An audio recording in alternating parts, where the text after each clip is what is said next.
সর্বশেষ যে লোকটা জান্নাতে যাবে তাকে আল্লাহ তাআলা জাহান্নামের আগুনে পোড়াতে পোড়াতে ছাই বানিয়ে ফেলবে। আল্লাহ বলবেন, জিব্রাইল যাও একটু দেখো, একটা মাত্র সেজদা দিয়েছে আমাকে, এরকম কাউরে পাওয়া যায় কিনা। বাটি চালান দিয়ে দেখো পাওয়া যায় কিনা। খুঁজে খুঁজে কাউরে পাবে না। আল্লাহ বললেন আবার দেখো, খুঁজে খুঁজে একজনকে পাবে। সামান্য ইমানের ছিটে ফোঁটা তার অন্তরে ছিল। আল্লাহ বলবেন, যেহেতু ছিটে ফোঁটা আছে, অনেক মায়ের খেয়েছে, ওকে বের করে জাহান্নাম থেকে বের করে একটা নির্ধারিত দূরত্বে রেখে দাও। রেখে দেয়া হবে, কিন্তু জাহান্নামের আগুনের লেলিহান শিখাতে তার গা ঝলসে যাবে। সে আল্লাহর ডেকে বলবে, মাবুদ তোমার কাছে আমি কিছু চাই না, জাহান্নাম থেকে তুমি আমাকে বের করেছো, জীবন নদীর পানি তুমি আমার গায়ের মধ্যে ঢেলে দিয়েছো, আমি আবার সজীবতা ফিরে পেয়েছি। আমি তোমার কাছে জান্নাত চাই না, শুধু নিরাপদ একটা দূরত্বে আমাকে রেখে আসো, যাতে জাহান্নামের আগুন আমারে কষ্ট দিতে না পারে। আল্লাহ, আমি কিন্তু তোমার কাছে জান্নাত চাই না।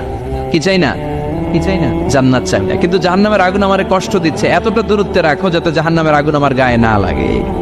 আল্লাহ বললেন, ওকে রাখবো, কিন্তু আমার সাথে একটা কন্ট্রাক্টে যেতে হবে, যে এটা তোমাকে দিলে তুমি আর নতুন করে কিছু চাবা না।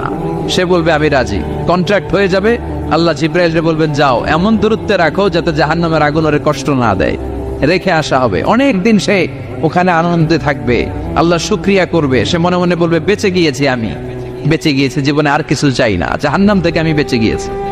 অনেকদিন থাকার পরে মনে মনে ভাববে, পয়সা তো গেছি, কিন্তু নতুন করে একটু ট্রাই করে দেখি, জাহান্নামের সৌন্দর্যের দৃশ্য একটু চোখ দিয়ে অবলোকন করা যায় কিনা। সে আল্লাহরে ডেকে বলবে, আল্লাহ ইনদি সুআল, আমার একটা ফরিয়াদ আছে। কি ফরিয়াদ? আল্লাহ আগেই বলে রাখি, আমি কিন্তু জান্নাতে যেতে চাই না। আল্লাহ বলবেন, কি চাও? সে বলবে, আল্লাহ তোমার জান্নাতটা তুমি কত সুন্দর করে বানিয়েছো, আমি একটা নজর শুধু দেখতে চাই। জান্নাতের দরজার সামনে নিয়ে যদি আমারে বসিয়ে রাখো, দ্যাটস ইনাফ, আর কিছু চাই না, আর শুধু জান্নাতের দরজার সামনে। আল্লাহ বললেন, তুই না ওয়াদা করেছিস, তুই না চুক্তি করেছিস। সে বলবে, আল্লাহ আমারে হতভাগা বানাইয়া তোমার কি লাভ? সুবহানাল্লাহ পড়ে, আমারে তুমি হতভাগা বানিও না। আল্লাহ বলে, ঠিক আছে, আবার সিগনেচার কর যে জান্নাতের দরজার সামনে বসিয়ে দিলে আর কিছু চাবি না। সে সিগনেচার করে বলে, আমি চাবো না। আল্লাহ বললেন, জিব্রাইল বেচারারে ধরে জান্নাতের গেটের সামনে বসায় দে। এবার জান্নাতের গেটের সামনে বসে বসে জান্নাতের সৌন্দর্য দেখা শুরু করবে। সুবহানাল্লাহ, এমন সৌন্দর্য যেটা চোখ দিয়ে কেউ দেখে নাই, কান দিয়ে শোনে নাই। ওই সৌন্দর্য চোখে দেখে, কান দিয়ে আওয়াজ শোনে, মাগার ভোগ করতে পারে না। অন্তরে জ্বালা আছে না নাই?